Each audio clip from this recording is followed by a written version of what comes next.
আসসালামু আলাইকুম আমার প্রিয় ভাই বোনেরা। আজকে আমি আপনাদের একটি অন্য ধরনের ঘটনা শোনাবো। সেই ঘটনাটি হলো একটি অবিবাহিত গর্ভবতী মহিলার ইসলামে ফিরে আসার ঘটনা। এই ঘটনাটি আপনারা খারাপ চোখে দেখবেন না, এটাই আপনাদের কাছে বিশেষ অনুরোধ।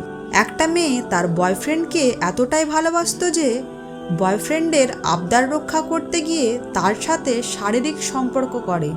একবার করলে তো সুযোগ হয়ে যায়, তাই নিজের স্বামীর মতো মনে করে এভাবে বারবার করতে থাকে। একসময় মেয়েটা প্রেগনেন্ট হয়ে যায়। মেয়েটা মনে মনে চিন্তা করছে যে যদি বিয়ের আগে এরকম কিছু হয় তাহলে অ্যাবর্শন করবে, কিন্তু দুর্ভাগ্যক্রমে মেয়েটার প্রেগনেন্সি 6 মাস হয়ে যায়, যার ফলে ডাক্তাররা অ্যাবর্শন করছে না, কারণ মেয়েটি মারা যেতে পারে। এদিকে তার বয়ফ্রেন্ড ডাক্তারকে পায়ে ধরতেছে যেন অ্যাবর্শন করে। তার কথা হলো রিস্ক নিয়ে অ্যাবর্শন করার, তারপরও ডাক্তার রাজি হলো না। মেয়েটা তাকে বলল বিয়ে করার কথা। ছেলেটি স্পষ্ট বলে দিল সে বিয়ে করতে পারবে না, কারণ সে এখনও ছাত্র, তার পরিবার মানবে না। তারপর ছেলেটি যোগাযোগ বন্ধ করে দেয় মেয়েটির সাথে। মেয়েটি ফোন করলে তাকে বিভিন্ন খারাপ ভাষায় গালি দেয়, এমনকি পতিতা পর্যন্ত ডাকে। মেয়েটি বিশ্বাস করতে পারছে না যে ছেলেটি কোনোদিন বাবুনি, জান, কলিজা ইত্যাদি বলা ছাড়া কথা বলতো না, সে ছেলেটি আজ তাকে পতিতা ছাড়া কথা বলে না। মেয়েটি চিন্তায় পড়ে গেল, কি করবে। সে তার এক বান্ধবীর পরামর্শে একটা মেয়েদের মেশে উঠল। পরিবারকে বুঝালো তার পরীক্ষার চাপ, বিভিন্ন নোট করতে হবে, তাই বান্ধবীদের সাথে কয়েক মাস থাকতে হবে। সেখানে মেয়েরা তার সাথে যথেষ্ট ভালো আচরণ করে। সে চিন্তা করলো আমার এই বিপদের সময় এই কয়েকটা মেয়েই আজ তার পাশে। মেয়েটি মনে মনে চিন্তা করলো বাচ্চাটি হওয়ার পর মেরে ফেলবে। এমন অভিশপ্ত ভালোবাসার চিহ্ন সে রাখতে চায় না। ওই ছেলেটির অবৈধ সন্তান সে কেন লালন করবে। মেশে একটা মেয়ে ছিল অত্যন্ত ধার্মিক ও পর্দাশীল। সে গরমের মধ্যে বাইরে গেলেও হাত মোজা ও পা মোজা পরে বের হতো। তাকে মেয়েটি জিজ্ঞেস করলো, তোমার কি গরম লাগে না? এ গরমে এভাবে বোরকা, হাত বা পা মোজা, নেকাব, খিমার পরে কেমনে থাকো? সে বলল, আমি আল্লাহ তাআলাকে ভালোবাসি। তিনি এমন সত্তা যাকে ভালোবাসলে কোনোদিন বঞ্চিত হব না। ভালোবাসা শব্দটি শুনে মেয়েটির মনে পড়ল তার ভালোবাসার কথা। মেয়েটি চিন্তা করল, মানুষ ভালোবাসার জন্য কত কিছু করে, আমি তো ভালোবাসার জন্য নিজের শরীর বিলিয়ে দিয়েছি, যার ফলে পেয়েছি অবৈধ সন্তান, অবহেলা আর অপমান।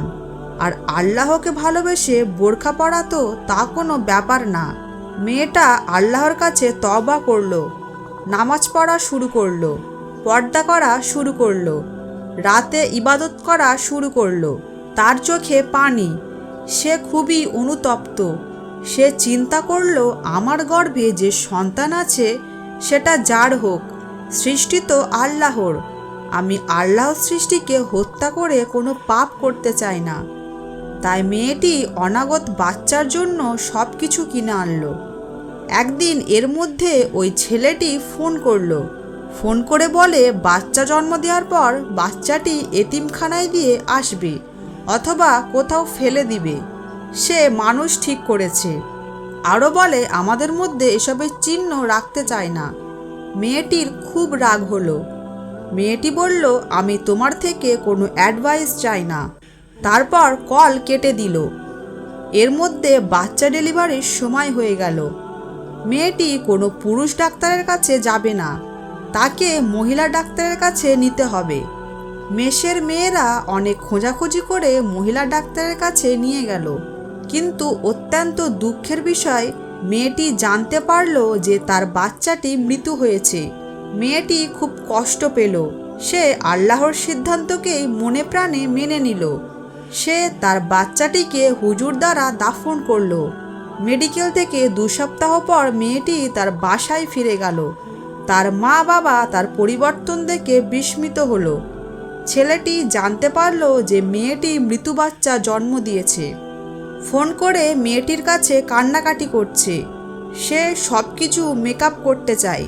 মেয়েটি বুঝতে পারল এসব ছেলেগুলো আবার দেহের মজা নিতে চায়। মেয়েটি এখন শুধু আল্লাহকে ভালোবাসে। মানুষ ভুল করবে, পাপ করবে, মানুষ পাপী, তাদের মধ্যে উত্তম হচ্ছে তওবাকারী। মেয়েটি তওবা করে আল্লাহর দিকে ফিরে আসার কারণে আল্লাহ তাকে অপমানিত করেননি, তার পাপকে গোপন রেখেছে। কিন্তু সে যাকে সবচেয়ে বেশি ভালোবাসতো, নিজের সব কিছু যাকে দিয়ে দিয়েছে, সে ছেড়ে যেতে মুহূর্ত দেরি করেনি। তাই আমাদের উচিত আল্লাহকে ভালোবাসা ও তার বিধান মতো চলা। এর থেকে সবার শিক্ষা নেওয়া উচিত। আপনাদের যদি আমার ভিডিওটি ভালো লেগে থাকে, আপনারা অবশ্যই আমার চ্যানেলটিকে লাইক, কমেন্ট, সাবস্ক্রাইব করে দিন।